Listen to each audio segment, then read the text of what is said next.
The media can play an incredibly important role in a number of ways to combat extremism.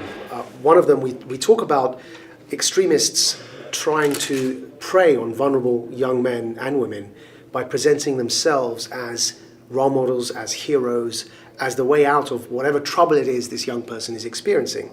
And media can seek out editorially alternative voices.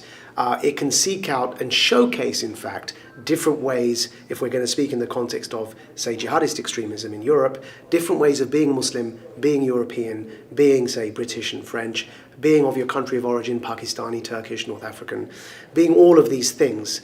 Media can seek out more inclusive voices to also showcase, so that we end up having positive role models and alternative voices out there. Young people have been particularly affected by the culture around political correctness.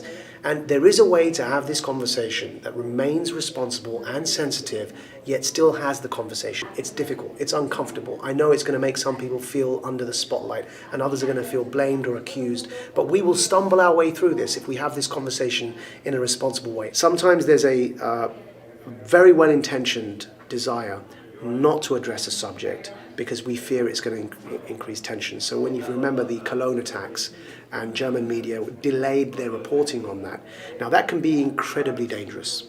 So we've got to be able to do this in a way where the media remains free, that there isn't any state censorship nor self-censorship, but still remains responsible. And that can only be done through education, training and awareness levels.